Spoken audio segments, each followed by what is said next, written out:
Olá, malucos e malucas deste manicômio tributário chamado Brasil. Chegamos em São Paulo. Estamos aqui. É uma felicidade enorme estar gravando em São Paulo, num oferecimento da Bravo. Você precisa conhecer a Bravo. A Bravo tem 10 anos, é uma grande tech do mercado. Serviços de BPO para rotinas fiscais, contábeis. Você liga lá para o meu amigo Jimenez e ele resolve a parada. Transformação digital, utilização de tecnologia nas suas rotinas financeiras, contábeis. Liga lá ou manda um e-mail para manicomiotributário@bravocorp.com.br. Queria falar também um pouquinho de MTX Educação, trazendo sempre o mercado para dentro da sala de aula. E chegamos aqui, eu trouxe um convidado ilustre, amigo meu de longa data, um grande diretor tributário do varejo, Thiago Figo, meu caro. Seja muito bem-vindo a este episódio. Aliás, eu queria começar, antes da tua trajetória, quebrando aqui um pouco o nosso protocolo, e queria te perguntar, Thiago, qual é a relevância, a importância da transformação digital no dia a dia de uma gestão tributária do varejo? Bom, primeiramente, é uma enorme honra estar aqui com você. Eu sou ouvinte do podcast, assíduo, gosto muito. Então, para mim, é uma satisfação, é um grande prazer estar aqui contigo. E, bom, em relação à questão da digitalização, acho que hoje, primeiro, é um caminho sem volta, né? Então, não é uma questão de acreditar, não acreditar, achar algo ou deixar de achar. É algo que a gente precisa realmente estar muito engajado com a parte de digitalização, de transformação, porque basicamente ela tem o grande papel de tirar funções que pouco agregam e realmente liberar tempo da equipe para fazer o que ela tem de melhor, agregar o conhecimento humano, a capacidade analítica de contribuir com os elementos técnicos e conhecimento de negócio em favor da companhia em que ela estiver trabalhando. Então, eu sou super adepto, entusiasta, porque eu acho que esse casamento entre tecnologia e pessoas é que realmente faz com que a gente consiga entregar sempre algo mais. Sabe, Thiago, que isso que tu está comentando é interessante, porque o meu amigo Marcos Gimenez tem uma frase que eu gosto muito, que é o seguinte: a transformação digital, a tecnologia aplicada à rotina fiscal contábil, ela dá nobreza à profissão. Ela transforma analistas em verdadeiros analistas e é isso que conta. A gente começa a agregar valor a partir daí. Quer dizer, quem é que vê valor em fazer uma boa reconciliação, um bom fechamento? Não é isso. A gente precisa estar analisando números, os números contam histórias, então é um pouco por aí que eu também enxergo a transformação digital.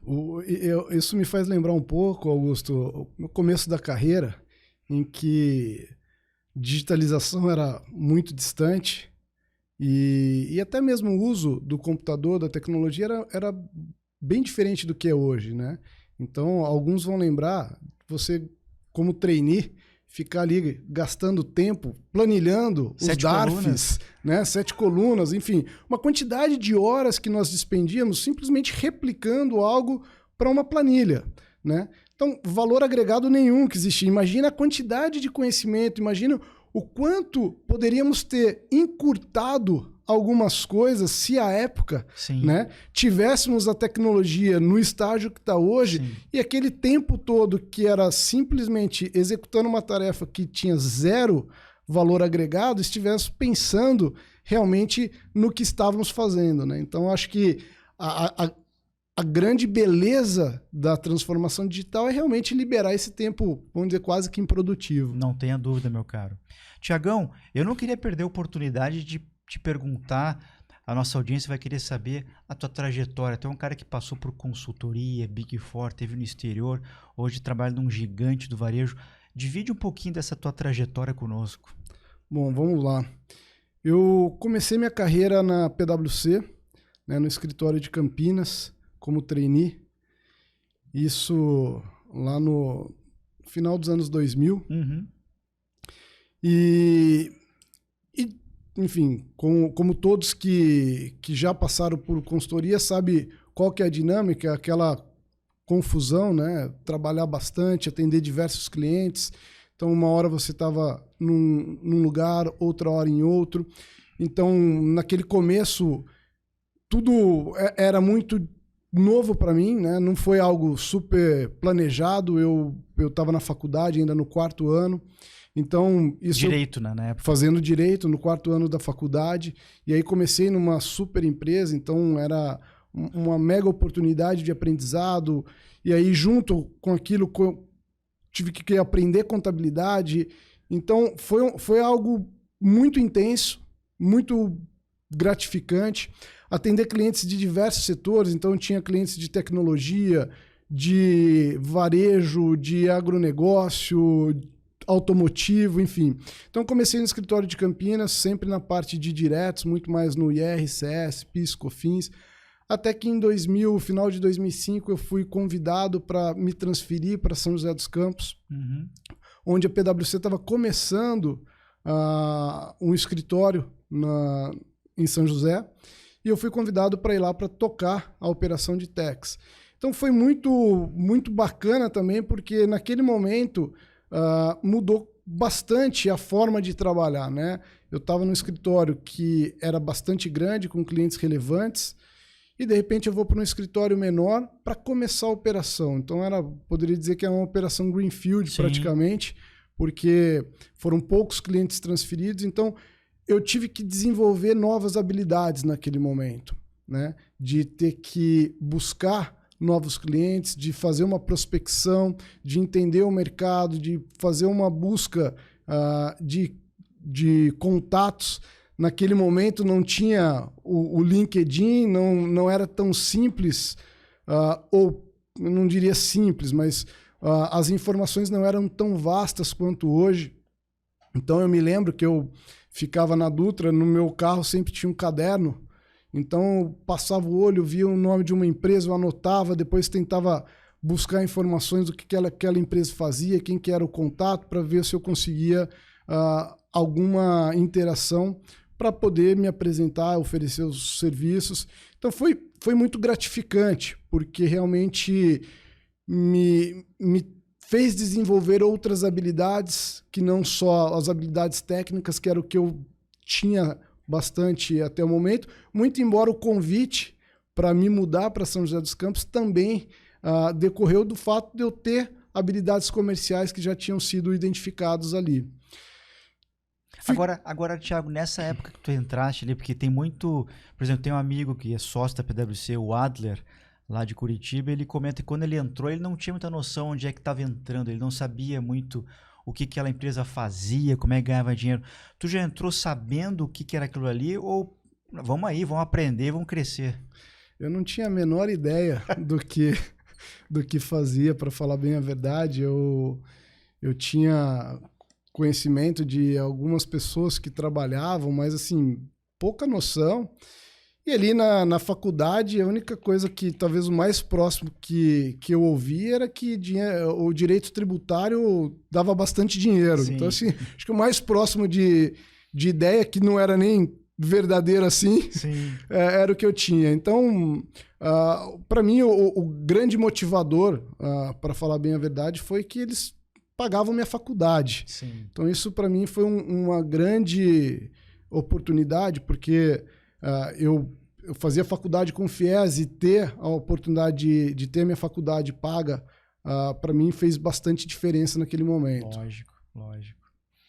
E aí, no momento, toma a decisão não, na verdade, tu passa pelo escritório de Salvador ainda, né? Então ali no escritório de São José dos Campos, eu fiquei, então, logo quando eu cheguei, éramos um total de 4 pessoas no escritório. Era a secretária, o gerente de auditoria, na verdade 5 pessoas. Era o gerente de auditoria, uma sênior de auditoria, um assistente, e eu de tax, só eu de tax. Né? Era eu equipe de tax. Sim. E depois eu fico até 2010. 2010 eu passo por 4 meses num programa de liderança da PwC em Washington. Sensacional. No retorno eu volto para São José, mas fico pouquinho tempo ali, e logo eu sou transferido para o escritório de Salvador em 2010, onde eu fico até o final de 2012. foi uma experiência maravilhosa também. Volto para São José em final de 2013 e até que em meados de 2014 eu faço a mudança de lado da mesa, como a gente brinca, né? Sim. E aceito um convite para trabalhar na C&A, que naquele momento me pareceu bastante interessante porque me tirava completamente da zona de conforto. Como eu falei no início, a minha vocação sempre foi mais para diretos, muito embora quando eu fui para São José dos Campos, até por não ter uma equipe super estruturada, eu acabava tendo que ter contato com todas as áreas ali de techs, né? Então tive contato com indiretos também, muito embora não fosse e nem me considero hoje um especialista em indiretos, mas tive que desenvolver habilidades e achei que era uma super oportunidade para sair da zona de conforto, de testar outras habilidades num outro ambiente, e foi quando eu fiz essa migração e desde lá, então, em 2014, estou na C&A, inicialmente com todas as áreas do tributário, né? E desde 2018 eu assumo também o jurídico e aí ampliando o escopo para as matérias além do direito tributário. Então tem sido uma jornada super gratificante, bastante diversa e cada dia no varejo é uma coisa diferente, né? Tiago, tu sabe que quando eu trabalhava na consultoria, eu trabalhei em consultoria até 2009 na Deloitte e eu lembro perfeitamente assim que os clientes mais complexos sempre eram do varejo, né? Quer dizer, no varejo a gente enxergava ali o monofásico, o não cumulativo, tinha uma série de situações de ICMS, sai de um CD, vai para a loja, toma crédito. E o varejo ele é isso mesmo, né? Quer dizer, mesmo no tributário, ele é muito complexo, ele é nervoso no dia a dia. Você tem lá diversas filiais no Brasil inteiro, lida com fiscos do Brasil inteiro, aquele caminhão que parou na barreira, não sei aonde. Queria que tu falasse um pouquinho dessa complexidade comparada, por exemplo, com a própria manufatura, o setor automotivo, tem as suas complexidades, mas nada comparado ao varejo. É isso mesmo, né? Augusto, eu acho que, vamos lá, a oportunidade que eu tive de trabalhar na PwC e atendendo diversos segmentos, acho que me permite um pouquinho fazer um paralelo. Eu não sei se eu diria que é mais complexo, porque eu acho que cada indústria tem uma peculiaridade, uma complexidade própria, né? Mas eu diria que o grande ponto do varejo, acho que é um elemento que você trouxe, ele é bastante nervoso. Sim. Né? O varejo, ele está ali olhando hora a hora, né? Como que está a venda hora a hora. Você precisa ter uma agilidade, uma dinâmica muito grande, porque a venda ela precisa responder de forma quase que imediata. Então, ajustes, alterações, elas ocorrem o tempo todo. E na parte tributária, um pouco que você falou, um caminhão que para, não é simplesmente um caminhão que para, é uma mercadoria que demora para chegar na loja, uma mercadoria que não chega na loja a tempo, é uma venda que você perde. E a complexidade do varejo, acho que está num varejo como a C&A, em que você está em todos os estados, eu acho que é você administrar, né, toda essa diferença de tratamento e dinâmica de cada fisco estadual, como que funciona, como que é cada barreira, como que é a dinâmica, como que é a interação com determinados fiscos. Então, eu acho que essa complexidade ela está muito realmente numa operação que não para. Ela está o tempo inteiro te demandando algo urgente. Sim. Acho que essa é a grande diferença do varejo. O senso de urgência ele está sempre no modo on ali, está ativado 100% do tempo. E a necessidade, imagino eu também, né, Tiago, do profissional como você, o seu time, ter um senso de business partner, né? Ser parceiro do negócio, discutir opções de novos negócios, novos produtos, qual é o tratamento disso, como é que dá para fazer esse fluxo logístico para cá, para lá. Tem isso também, né? Tem bastante. A gente tem uma área que a gente chamou de Tax Intelligence, né? Que faz essa parte de business partner, que é realmente olhar, primeiro, na cadeia de fornecimento, se a gente está sendo bastante otimizado na questão de como adquirimos, de quem adquirimos, se isso permite com que tenhamos os melhores custos, Sim. né? E ao mesmo tempo a gente tem que estar olhando para operação de distribuição e venda, porque no nosso caso a venda em si, ela tem menos possibilidades de você ser criativo, porque ali é o cliente que demanda como e aonde ele quer comprar. Sim. Então a gente tem que ter a capacidade de, dentre as opções possíveis, como que a gente consegue trazer uma melhor equação.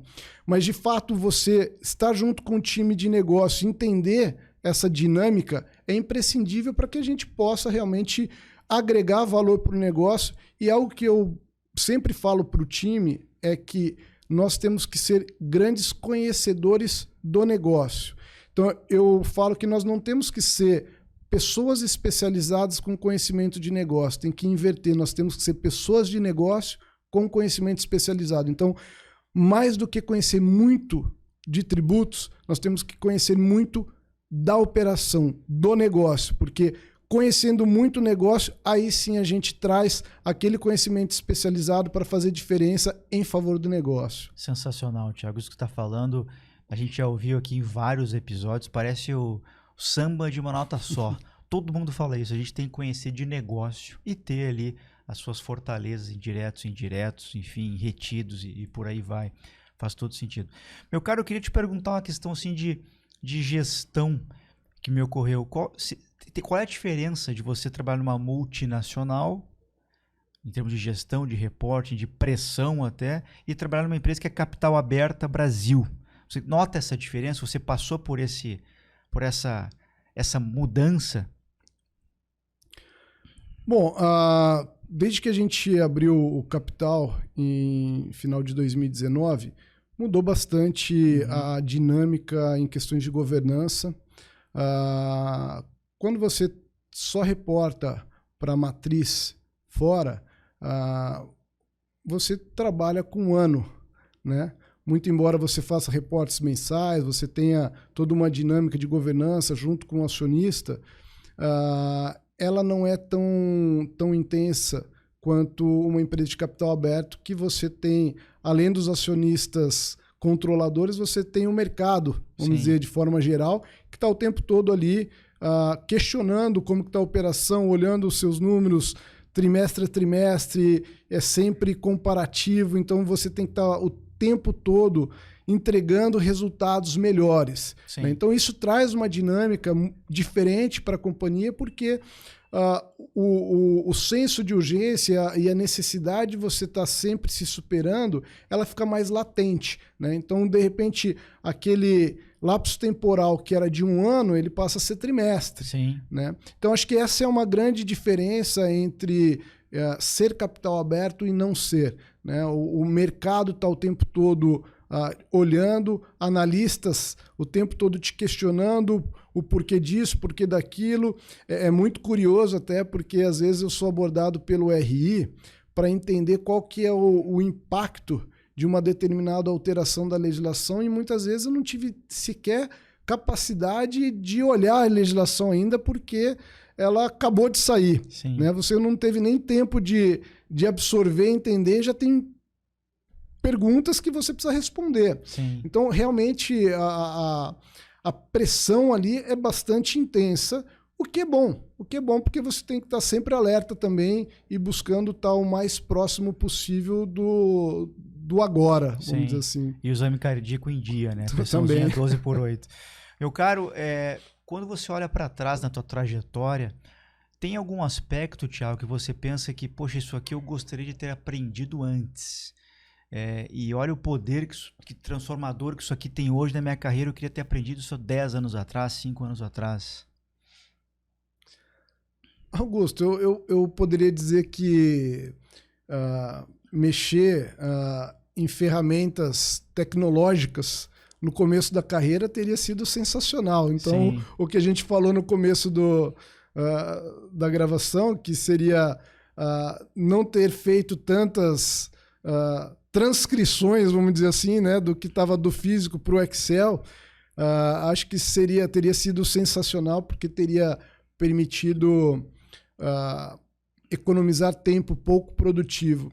Mas, de forma geral, eu tendo a pensar sempre que, com o tempo, a gente ganha maturidade, a gente consegue fazer conexões que no passado nós não tínhamos habilidades suficientes para fazer. Então, obviamente, sempre que a gente olhar para trás, quase em tudo na vida, a gente poderia ter feito coisas diferentes. Mas essa conclusão ela só vem com a experiência, né, com a vivência. Então, por mais que eu possa dizer isso, sim, gostaria de ter feito coisas diferentes, mas ao mesmo tempo falo, se tivesse feito diferente, talvez eu não tivesse tido as conclusões que hoje eu tenho. Sim. Então, eu penso que o passado ele tem a sua beleza da forma como foi. Muito bom. Meu caro, sabe que eu converso muito com jovens aí, com essa nova geração, algumas palestras em universidades, e eu vejo a falsa impressão que eles têm de pessoas como você, como outros convidados, tantos que estiveram aqui comigo, que são pessoas que acertam sempre. E eu digo o seguinte, olha, quando você trabalha na área tributária, uma das poucas certezas que você tem é que você vai errar. Vai errar um julgamento, vai errar a interpretação de uma lei, enfim, tem uma série de erros. Então você comete ao longo da carreira erros e acertos. E eu tendo a pensar que os erros são melhores professores que os acertos. Eu queria te perguntar se você concorda com isso e se você lembra, assim, de algum erro, algum acerto com o qual você aprendeu, você se orgulhou, puxa, isso aqui é uma coisa que eu participei e ficou lá um legado ou um erro com o qual você aprendeu nessa trajetória? Augusto, eu concordo plenamente, os erros eles são sempre melhores professores porque talvez eles doam mais no momento, né? Mas ao mesmo tempo eu acho que eu não tive erros que tenham deixado tantas cicatrizes assim a ponto de eu me recordar o tempo todo, mas eu não tenho dúvidas que eu errei bastante ao longo da minha carreira, e todos eles ajudaram muito a ir ajustando rotas. Sim. Né?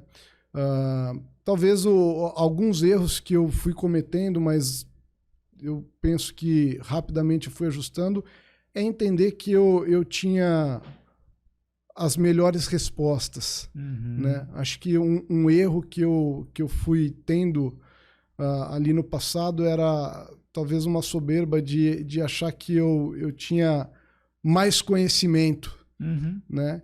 E com o tempo eu fui percebendo que as melhores respostas não eram as minhas e que eu precisava, na verdade, era entender as minhas convicções em conjunto com outras visões para ver se elas faziam sentido.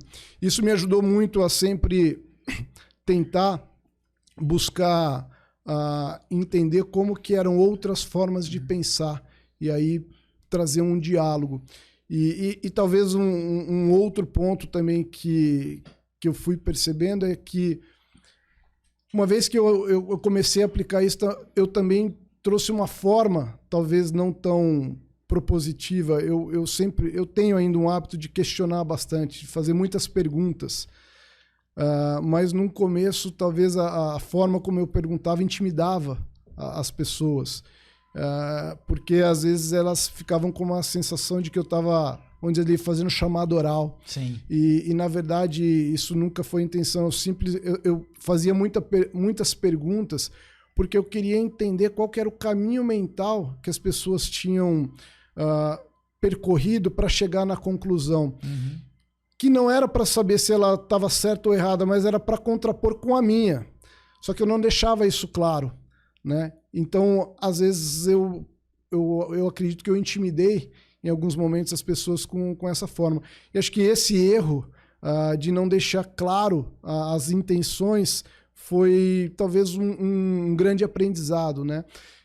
Em que esclarecer sempre os objetivos, deixar claro aonde a gente precisa chegar, ter todas as cartas na mesa, eu acho que esse é um aprendizado que me ajuda bastante no dia a dia. Se a gente olha para um lugar comum, entendendo o objetivo, isso faz com que as contribuições elas sejam sempre mais positivas. Com certeza.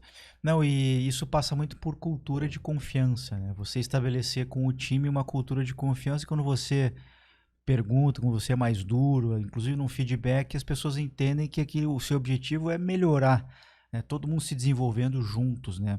Nesse sentido, Thiago, falando de erros, quer dizer, eu sou entusiasta, eu sei que você também é, porque é parceiro nesse grande projeto que é o Pitex, né? A mentoria. Eu digo que um dos valores que a mentoria entrega é justamente a oportunidade que o mentorado tem de aprender com os meus erros, com os seus erros. Que bom seria se todo mundo pudesse aprender só com os erros dos outros. Isso não é uma verdade. A gente aprende com os erros dos outros e com os nossos. Eu queria ouvir um pouco, Thiago, de você. Quais são os valores, qual é a diferença que uma mentoria entrega para mentorados? A gente que está nessa jornada juntos. Augusto, na minha visão, o grande valor da mentoria, eu acho que é uma troca de experiências, né? É uma oportunidade em que você tem ali um ambiente seguro para conversar, para explorar determinados temas. E o mentor ali, ele tem um grande papel de ser um excelente ouvinte, né? Sem julgamentos ali. Então, aquele momento de mentorado e mentor é um momento de você se desarmar completamente, não ter qualquer receio de como aquela pergunta ou como aquele tema vai ser interpretado, porque não é sobre isso a mentoria. E é realmente compartilhar experiências. Também não é um lugar que você vai para encontrar respostas. Sim. Né? Então, eu acho que a mentoria, eu fui mentorado e para mim o que valeu muito era realmente sair de lá com um autoconhecimento maior. Então, você poder explorar aspectos em que muitas vezes a gente sabe que tem, mas não quer encarar de uma forma mais aberta. E ali no momento da mentoria você realmente se desarma, você reconhece os pontos de fraqueza. O mentor ele toca em algumas feridas nas discussões, não é apontando ou falando se é certo ou errado, é muitas vezes compartilhando experiências que o mentor teve e que para ele funcionou. Uhum. Né? Então, para mim, eu gosto muito desse modelo porque realmente é uma forma de você conversar bastante, pegar de uma pessoa que teve uma experiência diversa que a sua e que tem um tempo de carreira maior, portanto, percorreu por um caminho mais longo, né? Ou minimamente diferente, e ouvir o que deu certo, o que não deu. Então, eu gosto muito porque o mentor não é uma pessoa para te trazer perguntas, trazer respostas, Sim. mas muito mais para fazer perguntas para você fazer autorreflexões e dali você vai construindo as suas respostas. Eu acho que é uma ferramenta super válida. Em alguns momentos eu penso que ele é quase que uma sessão de psicologia corporativa. Né? Sim, exatamente. Não, eu concordo muito com você, Tiagão. E eu também fui mentorado durante um bom período, aprendi muito e continuo aprendendo dando mentoria. Essa que é a verdade. Tanto quanto a gente numa sala de aula, como professor, a gente está ensinando, mas está aprendendo com as perguntas e reflexões. Quanto mais a gente fala sobre o assunto, a gente aprende um pouco mais. Na mentoria, a gente também vai aprendendo com os diferentes cases, né? Exato, porque eu costumo, sempre falei isso, que a gente não pode partir do pressuposto que uma pessoa com menos tempo de profissão ela é menos experiente. Né? Eventualmente ela é muito mais experiente num determinado tema, numa determinada situação que ela viveu mais do que um profissional que está mais tempo no mercado. Então, a verdade é que quando a gente entende que as pessoas têm experiências diversas, vieram de lugares distintos, e aí você tem essa troca de visões. Quando aconteceu isso comigo, eu fiz dessa forma, funcionou, ou eu fiz dessa forma e não funcionou.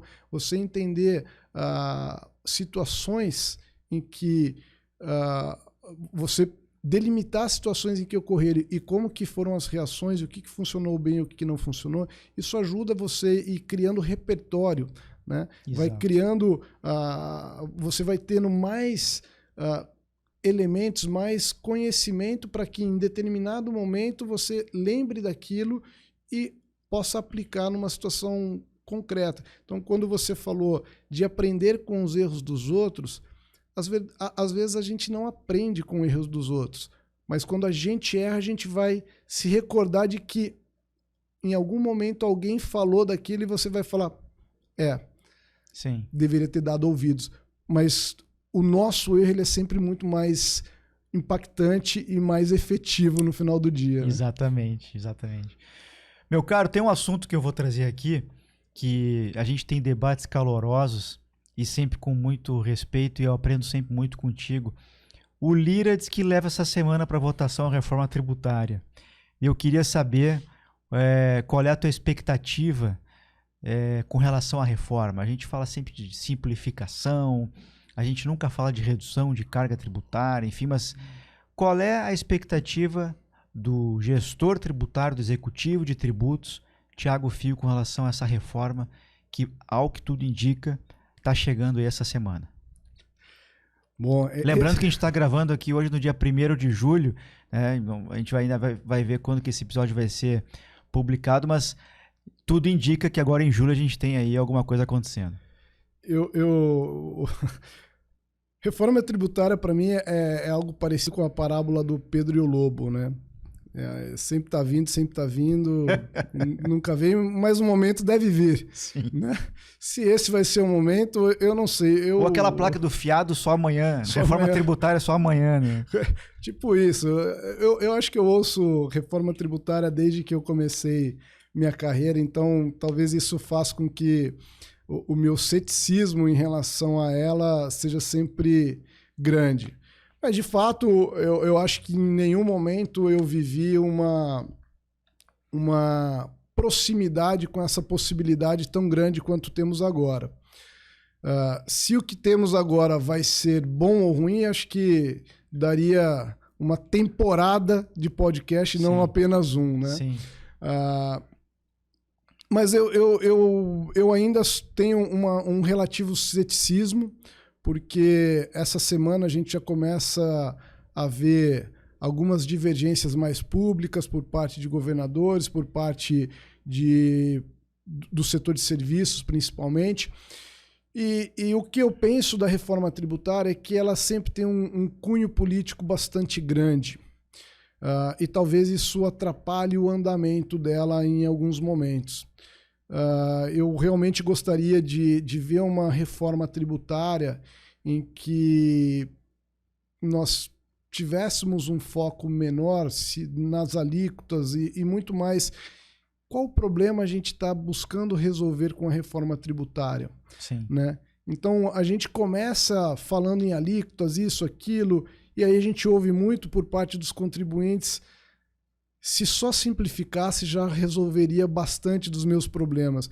Então, eu penso que as coisas poderiam ser um pouco mais claras, quais os problemas nós estamos buscando resolver e talvez ir fazendo a solução desses problemas de uma forma fatiada, vamos dizer assim, né? Então, que não se mude radicalmente agora, mas que traga simplificações que, para nós, que estamos ali na operação do direito tributário no dia a dia, já traria bastante ganhos. Para as empresas, isso já economizaria um custo Brasil absurdamente grande.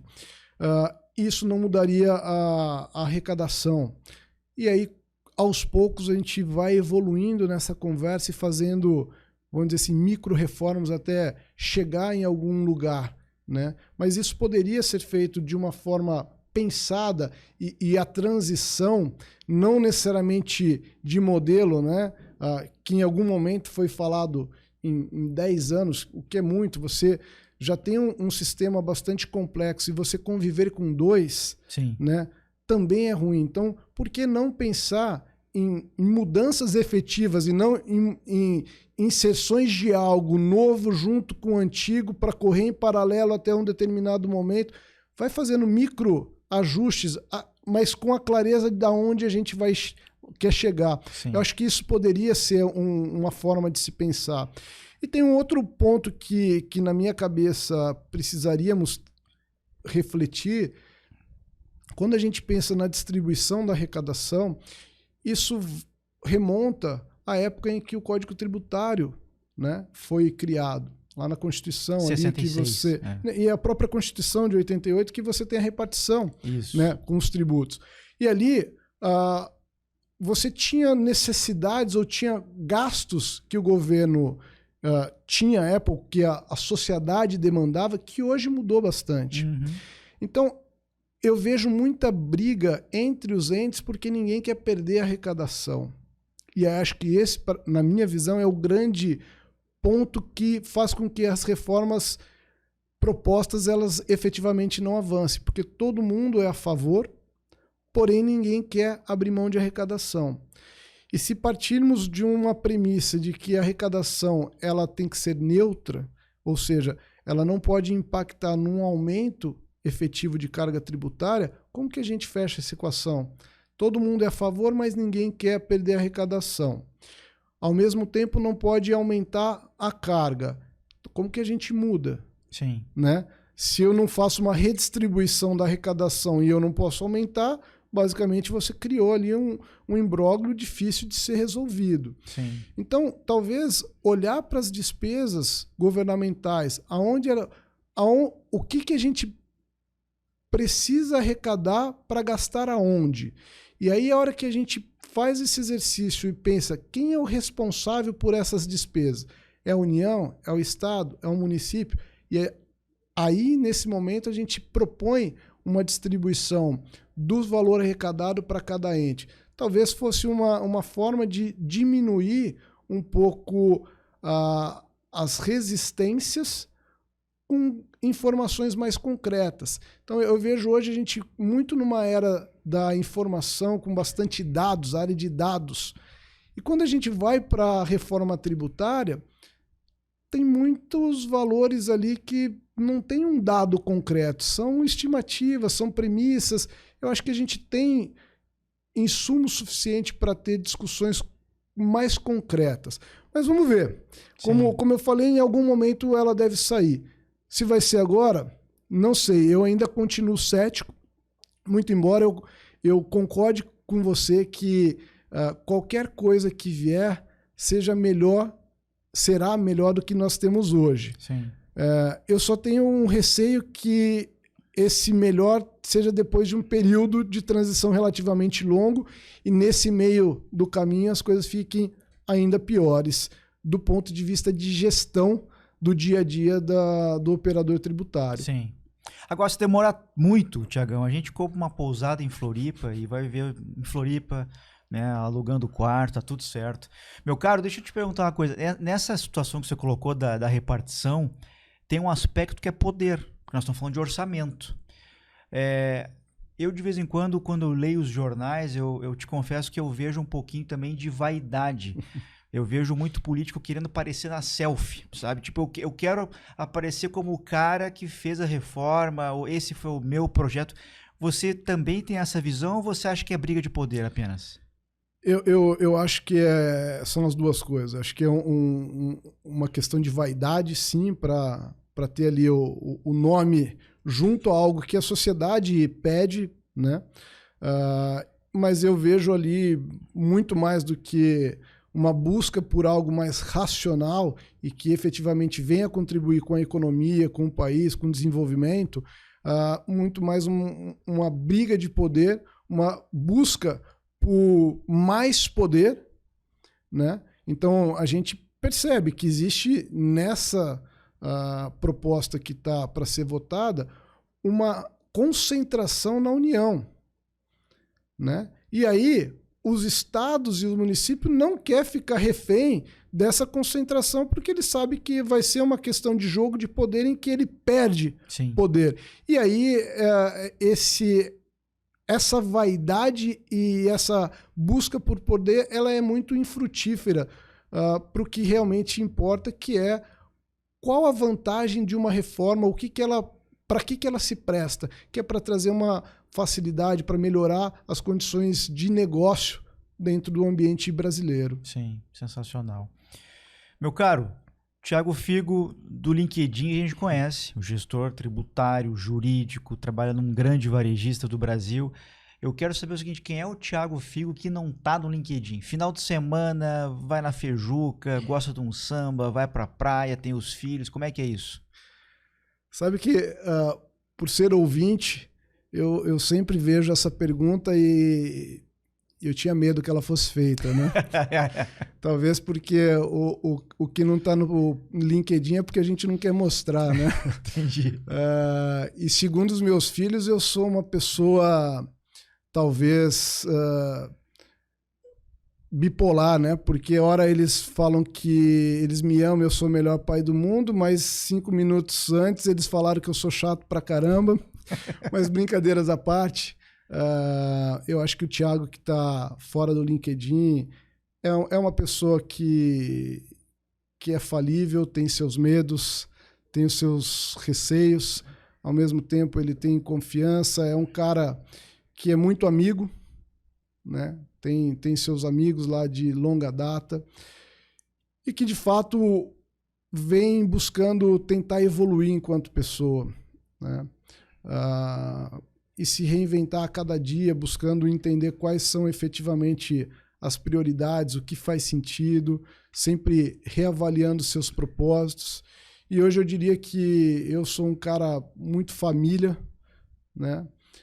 Em que eu busco muito mais a qualidade do que a quantidade e que eu estou o tempo todo me questionando realmente do propósito das coisas, né? Eu venho ultimamente me perguntando muito para que eu quero determinadas ambições, para que ela vai se servir.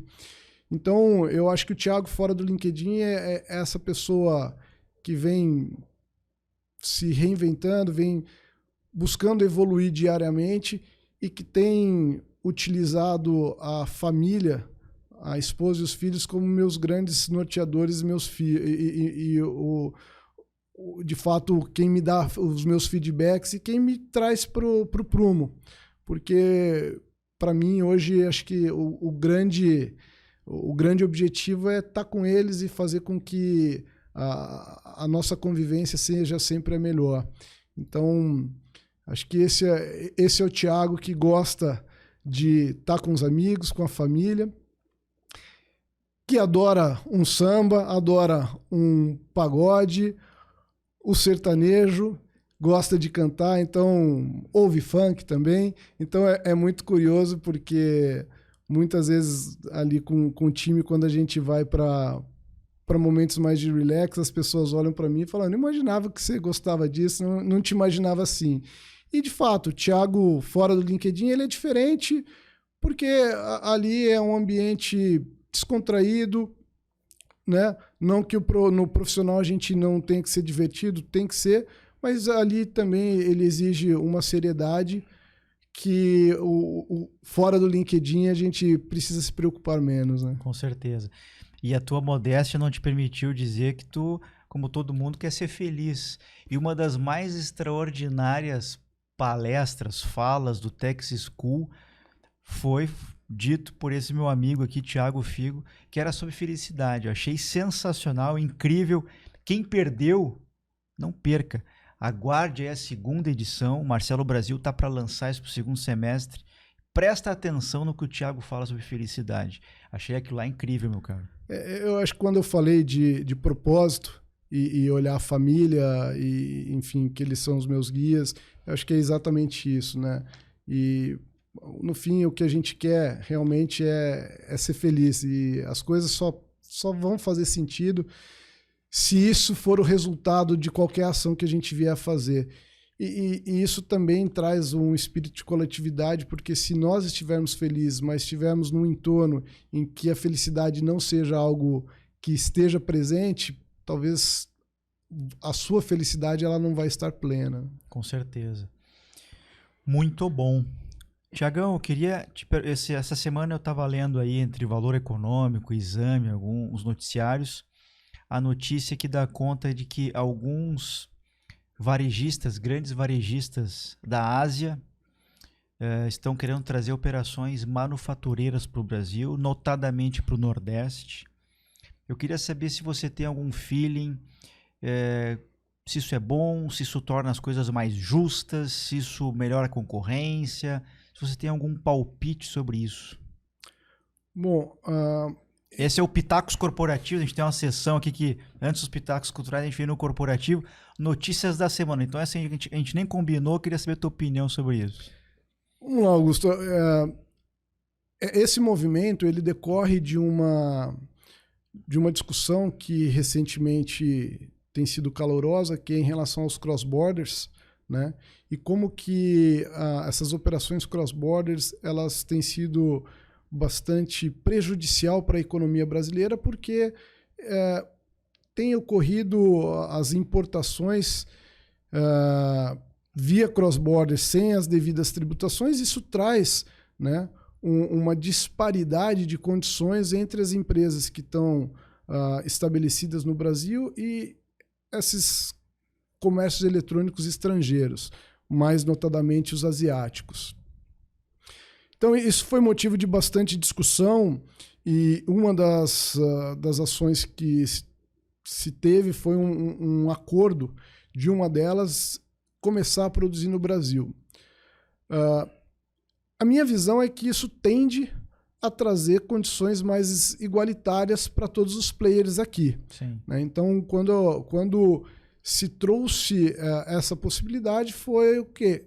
Vocês querem operar aqui no país, então que todos estejam jogando o mesmo jogo com as mesmas regras. Sim.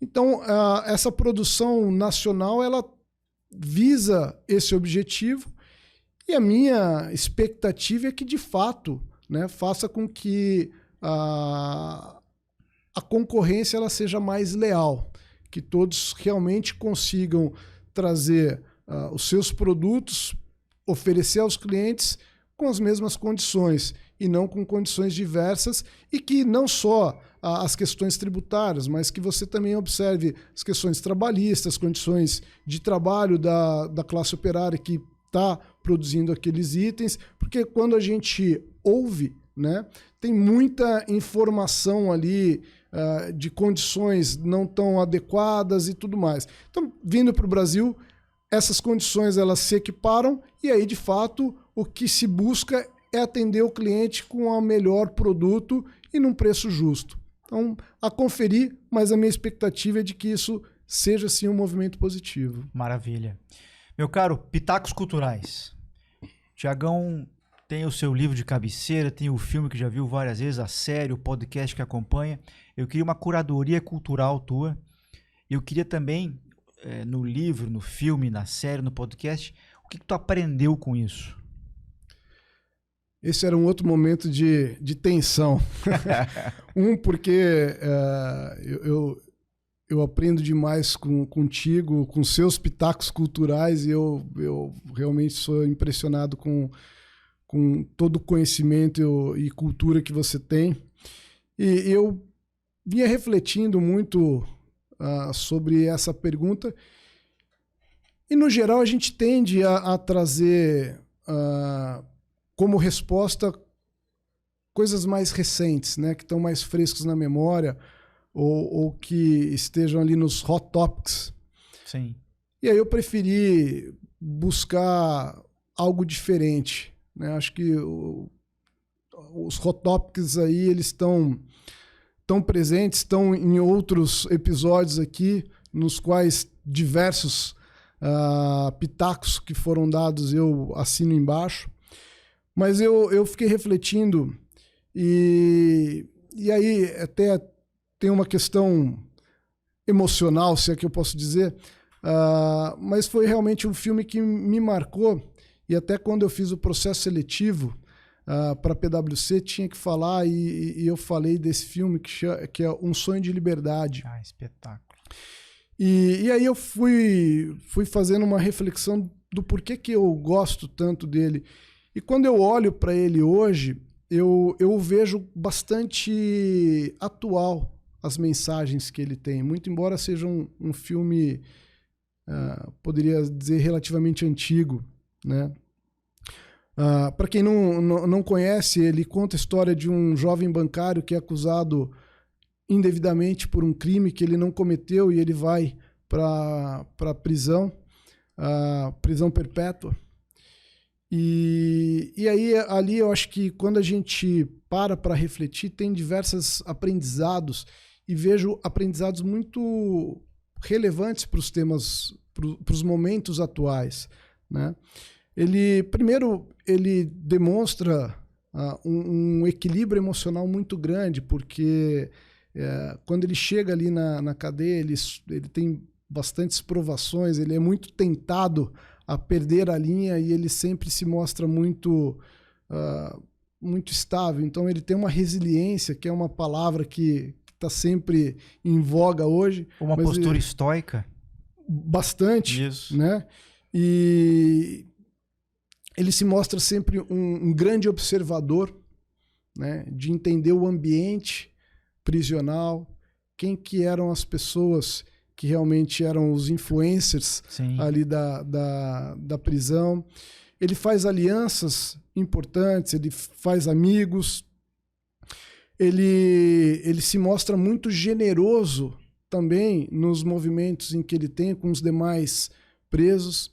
Ele usa o conhecimento dele a favor, né? Quando ele começa quando ele ouve um relato do diretor do presídio e ele chega ali, eu posso te ajudar com esse seu problema. Isso. Né? Então, ele pegou uma oportunidade, ele falou, eu tenho conhecimento que pode ser útil para você, posso te ajudar. Então, ele vai resolver um problema ali que também tinha um interesse para ele. Depois, ele cria uma relação com o diretor. Sim. Ele vai, enfim, tem toda uma dinâmica e eu acho que é algo que eu gosto muito nele é a confiança que ele vai mostrando ao longo dos 20 anos que ele ficou lá. Sim. E algo que hoje tem sido raro, que é paciência. Sim.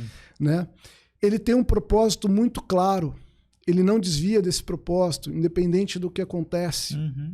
Ele vai percorrendo ali de forma minuciosa e o final, para mim, é surpreendente e ele traz toda essa paciência, esse propósito, esse objetivo que ele vai traçando ao longo do filme que confesso eu jamais imaginava a forma, né, como esse final se dá. E uma questão de amizade, de cumplicidade, que também ao final do filme é trazido. Então eu acho que esses elementos me fazem gostar muito desse filme e acho que as mensagens que a gente consegue extrair, elas são muito atuais, né? Num mundo em que hoje tudo é muito instantâneo, tudo muito dinâmico e que tudo é para ontem. E ali ele mostra que paciência, objetivo, talvez não, eu diria que ele não se vem do dia para a noite. As coisas precisam respeitar o seu tempo. Né? Ainda que esse tempo cada vez mais curto e mais rápido, mas a gente precisa entender um pouco essa dinâmica. Então esse eu diria que é um pitaco cultural de um filme que eu acho sensacional. Agora, tu sabe que para além do que tu falaste aí, Thiago, de ser atual, eu me atrevo a dizer que ele é atemporal. A gente hoje vive um mundo líquido do Bauman, né? E ele é um filme que, se você assistir ele hoje, daqui a 5 anos, daqui a 10 anos, é como se fosse mitologia. Eu gosto muito de mitologia grega, romana, porque a mitologia fala sobre nós. Os mitos que estão ali é gente, e a gente lida com gente o tempo todo. Então o filme tem esse caráter, eu acho que é atemporal, né? Para além do atual, né? É verdade, é verdade. Bom. E um livro também que eu li lá em 2012, mas eu gosto muito, é um livro que chama A Arte da Possibilidade, do Benjamin Zender. Uhum. É um livro em que ele é um maestro, um regente da Filarmônica de Boston, e acho que o que eu gosto muito dele é que ele traz uma confiança nas pessoas, ele faz com que as pessoas acreditem no seu potencial, ele tenta tirar as limitações e fazer com que as pessoas realmente foquem só no seu potencial. Então, acho que isso muda um pouquinho, até a forma como, no geral, nós somos criados, né? Sempre pensando nas limitações e não tentando buscar potencializar as nossas virtudes, né? Mas sempre tentando diminuir ou corrigir as nossas sombras, Sim. ao invés de olhar, de fato, as possibilidades, né? O nosso potencial. Eu gosto muito desse livro porque, de forma resumida, ele faz com que os alunos ali, eles já recebam nota máxima, né, de cara. Uhum. Então mostra ali uma confiança no potencial. E ele pede para que cada um escreva o porquê que ele mereceu aquela nota máxima. Então faz com que as pessoas realmente entendam as suas características, as suas potencialidades. E o interessante ali é que cada aluno tinha uma determinada virtude. E eu gosto disso porque quando a gente pensa em liderança, cada pessoa no time tem as suas sombras, mas tem as suas fortalezas. E se nós tivermos essa capacidade de olhar as fortalezas, impulsionar as fortalezas e fazer com que cada profissional que trabalha com a gente confie, né, na capacidade de entregar algo diferente, de realmente explorar as suas virtudes, eu acho que isso é algo muito sensacional. E tem também um ponto que tem no livro que ele fala que é Rule number 6, que é Don't take yourself too serious. Então, de fato, acho que isso casa um pouco com o que você trouxe lá do projeto Petax, que é a felicidade. E assim, não vamos nos levar tão a sérios. Sim. Né? Vamos curtir também, vamos ter toda essa jornada que é árdua, mas não vamos tirar o sorriso do rosto, não vamos deixar de ser feliz e entender o porquê que a gente está naquela jornada, né? Por que a gente subiu naquele ônibus, porque aonde que é o ponto de chegada, não perder isso de vista e realmente enjoy the ride. Com certeza, meu caro. Tiagão, sem palavras para te agradecer, um sábado de manhã, que você poder estar com a filha, você está aqui batendo um papo comigo, estou honrado demais de te receber aqui nessa nossa primeira incursão, nossa jornada aqui por São Paulo, agora o nosso podcast itinerante. Eu queria deixar esses últimos instantes, antes dos meus avisos finais aqui, paroquiais, eu queria deixar uma mensagem para essa moçada. O nosso podcast, a gente analisa ali, em toda a estatística que a gente recebe, ele é visto muito por gente que está começando, gente que está virando um coordenador, um gerente novo agora. Eles se inspiram muito em profissionais como você. Eu queria que você deixasse uma mensagem, o que é importante, preste atenção nisso, naquilo, nesses instantes finais, a palavra está contigo.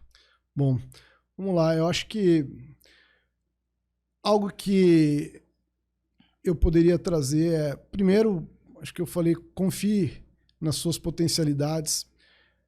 Para confiar, a gente precisa primeiro entenda quais são as suas potencialidades, tenha clareza de quais são as suas sombras, busque, através do trabalho em equipe, do conjunto, agregar pessoas que possam complementar as suas virtudes, que trabalhem nas suas sombras e em que você consiga ter um conjunto de habilidades que faça com que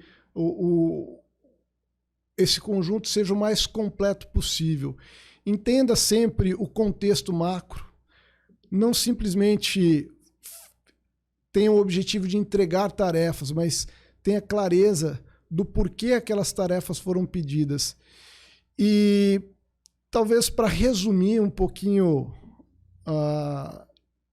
as minhas recomendações, busque sempre ter o máximo de perguntas ao invés de buscar ter todas as respostas. Eu acho que isso seria uma dica, porque a gente sempre tenta buscar todas as respostas e acho que o importante é fazer as melhores perguntas.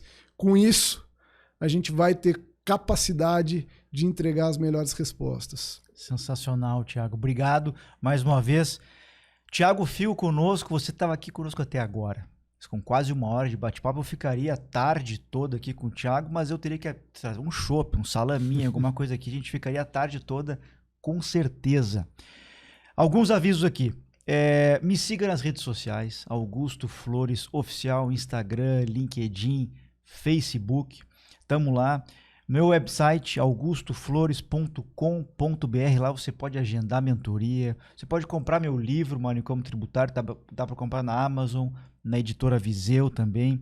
Você pode ler artigos, tem vídeos, tem lives, tem palestras, tem um material bem completo ali. Me manda sugestões, manda questões no WhatsApp, 41 de Curitiba, 995693841, MTX Educação, trazendo o mercado para dentro da sala de aula.